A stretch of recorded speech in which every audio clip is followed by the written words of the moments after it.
Luto tayo ng kinamatisang manok. Pampawi sa pagod maghapon.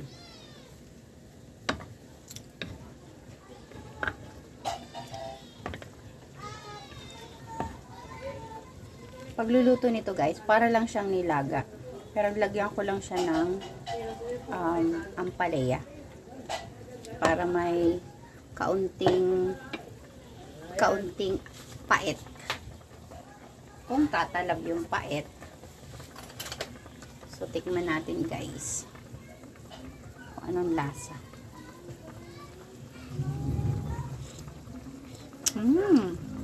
Sarap! So, pangaan na kita. Kay binibuntas na ak. Nangarag-garag na akit buntas.